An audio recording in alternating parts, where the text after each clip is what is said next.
কবে দেখবো নাহিদ রানা অস্ট্রেলিয়ান ব্যাটসম্যানদের আসলে বাউন্সার মারতেছে। জাকির যে ক্যারেক্টার মধ্যে সেই ক্যারেক্টারটা আমার মনে হয় যে হয়তো অনেক চাপের মধ্যে, কিন্তু বাট এজ এ ক্রিকেটার তার কিন্তু আমি মনে করি সে অনেক ভালো ফাইটার।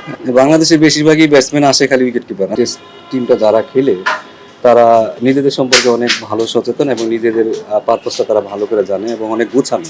টেস্টটা হয়তো একটু অনেক হাই ইন্টেন্সিটিতে খেলা হয় না, বা একটা টেস্ট ম্যাচে হয়তো সে 3 রান বা 4 রান অনেক খুব কম রেয়ার হয়তো সে খুব স্পিডে দৌড়াবে। বাট এজ উইকেট কিপার তার হয়তো 80-90 ওভার স্পিড টানতে হবে না।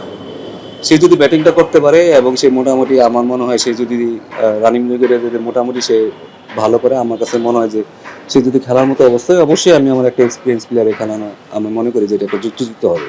তার রিকভারি টাইম আপনার সাথে কথা হয়েছিল? হ্যাঁ, মাঝে মাঝে কথা হয়েছে। আজকে অনুশীলন করলো দেখলাম, দেখেছেন কি ব্যাটিংটা না কেমন না আছে? না, দেখেন ব্যাটিং নিয়ে আসলে এক্সপিরিয়েন্স আর আপনি কখনো এটা ভুলবেন না। আপনার যে এক্সপিরিয়েন্স এটা আপনি আসলে কখনো আপনার মেমোরিতে সবসময় থেকে যায়। হয়তো এই অ্যাডজাস্টমেন্টটা এটা খুব ভালো যে সে আগে আগে যাচ্ছে, সেখানে যে অ্যাডজাস্টটা করতে পারবে। কারণ আমার মনে হয় অলমোস্ট 45 ডেজ সে কিন্তু ম্যাচের ভিতরে নাই। সে যদি প্র্যাকটিস ম্যাচটা খেলতে পারে আমি মনে করি সেটা তার জন্য অনেক বেটার হবে। তখন তার জন্য টেস্ট ম্যাচটাও খেলা অনেক ইজি হয়ে যাবে। নাহলে সরাসরি টেস্ট ম্যাচ গেলে আমার কাছে মনে হয় হয়তো একটু ডিফিকাল্ট হয়ে যাবে। তো অ্যাডজাস্টমেন্টটা তার দরকার হবে। লম্বা সময় পর ডারউইনে খেলতে যাচ্ছে বাংলাদেশ, আপনার কাছে কি মনে হয়? তা অস্ট্রেলিয়া কিন্তু খুব ভালো টিম দিয়েছে, ফাইটটা কেমন হবে মনে হয়? আমি টেস্ট টিম নিয়ে সবসময় আশাবাদী। কারণ আমার কাছে মনে হয় যে টেস্ট টিমটা যারা খেলে তারা নিজেদের সম্পর্কে অনেক ভালো সচেতন এবং নিজেদের পারপাসটা তারা ভালো করে জানে এবং অনেক গুছানো অন্য জীবনে। তো আমার কাছে মনে হয় এখানে ভালো না হওয়ার আসলে যুক্তি দেখি না, এবং তাদের ইচ্ছা বলেন তাদের এইম বলেন, এটা আমার কাছে মনে হয় যে প্র্যাকটিক্যালি তারা অনেক কিছু ভালো কিছু চিন্তা করে। যেহেতু এক্সপিরিয়েন্স আমার মনে হয় তারা যদি বাইরের আমাদের যে 4টা টেস্ট আছে, আমি আশা করবো যে এখান থেকে যদি আমরা কিছু ম্যাচ ভালো করতে পারি, তো আমার দেশে যখন আমাদের বাকি 4টা ম্যাচ আছে যদি আমরা 4টা ম্যাচ জিতে যাই তাহলে আমরা মনে হয় যে টপ 1, 2, 3 মধ্যে থাকতে পারবো। যেমনটা দেখলাম যে আসলে অস্ট্রেলিয়ার মাটিতে 3 জন উইকেট কিপার ব্যাটসম্যান আছে। অমিত আছেন, জাকির আলী অনেক আছেন, লিটন কুমার দাস। বাংলাদেশের বেশিরভাগই ব্যাটসম্যান আসে খালি উইকেট কিপার। আচ্ছা বলেন। দেখলাম তো জাকির আলী অনেকদিন পর দলে ফিরলেন। তার জন্য আসলে এই চ্যালেঞ্জটা আমরা দেখছি যে বাউন্সি উইকেট জিম্বাবুয়ের মাটিতে বাংলাদেশ খুব একটা ভালো করে, সেখানে অস্ট্রেলিয়াতে মিচেল স্টার্ক, হ্যাজেলউডদের আসলে সামলানো বা জাকির যদি দলে পায় তার জন্য আসলে চ্যালেঞ্জটা কতটা থাকবে যে দলে আসলে জায়গা করে নেওয়া? দেখুন, জাকির যে ক্যারেক্টার মধ্যে সেই ক্যারেক্টারটা আমার মনে হয় যে হয়তো অনেক চাপের মধ্যে, কিন্তু বাট এজ এ ক্রিকেটার তার কিন্তু আমি মনে করি সে অনেক ভালো ফাইটার এবং সে মাঠে ফাইট করতে জানে এবং তার রোলটা সে ভালো জানে।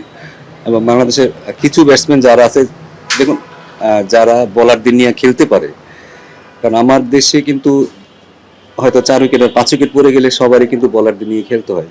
বাট জাকিরের রোলটা খুব ভালোভাবে জানা আছে এবং সে অনেকবার এটা প্রুভও করছে, এবং ওই পজিশনে আমাদের এরকম একটা ব্যাটসম্যানও দরকার আছে। আমি আশা করব সে এটা ভালো করার তার সুযোগ আছে এবং সে জানে তার রোল অনুযায়ী কি খেলবে। তাহলে একবার আপনার এটা মন্তব্য করে জাকিরে আপনি একদম তেতে দিছিলেন, যাকে গেল 1 থেকে 1.5 বছর দারুণ ক্রিকেট খেলছিলেন।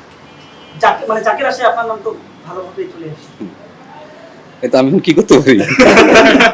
আচ্ছা, আবার যে বিষয়টা সেটা হচ্ছে কি, আপনি যে ক্যারেক্টার কখনোই কোনো কিছু মিস করেন না, মিস করছেন না, দিন শেষে আমি যে জবটা করি সেখানে কোনো আমি তো কোচিং করাই। তো কোচ হিসেবে আমার আসলে খুব, আমি যদি কোচিং মাঠে থাকতে পারি, কোচিং করাতে পারি বাচ্চাদের, যার সাথেই করি, আমি এটা সবসময় এনজয় করি।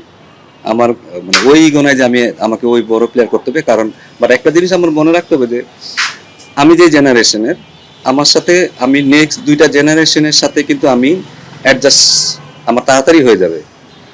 বাট এখন যেহেতু আমি আবার এইচপিতে আসছি বা ওরা আমার হয়তো 4 জেনারেশন পিছনে, এখন আমাকে অ্যাডজাস্ট করতে হবে।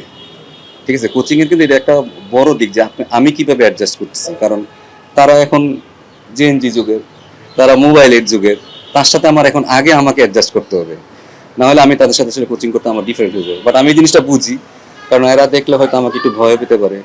ঠিক আছে, সালাদিন স্যার আসছে, একটা ডিস্টেন্স থাকবেই। বাট আমাকে তাদের সাথে অ্যাডজাস্ট করে আমি কিভাবে তাদের কাছ থেকে বেস্টটা নিতে পারি সেটা আমাকে আসলে লক্ষ্য রাখতে হবে। লাস্ট কোশ্চেন, নাহিদ রানা নাই, মানে বিগ মিস বাংলাদেশের ফার্স্ট টেস্টে পর্যন্ত এখন পর্যন্ত যতটুকু মানে নাহিদ রানা থাকলে তাসকিন বা মানে পেস ব্যাটল সত্যি কথা বলতে নাহিদ রানা থাকলে আমিও খুব মানে এক্সাইটেড ছিলাম যে কবে দেখবো নাহিদ রানা অস্ট্রেলিয়ান ব্যাটসম্যানদের আসলে বাউন্সার মারতেছে, খেলার একটা এক্সাইটমেন্ট, আমি নিজেও অনেক এক্সাইটেড ছিলাম যে নাহিদ রানা খেলবে। যেহেতু হয় না এখানে হাবুদাস করে লাভ নেই, বাট আমি মনে করি অন্য বলার যারা আছে তারাও যদি একটু বুদ্ধি করে বল করতে পারে, আমি মনে হয় তারাও অনেক ভালো করবে।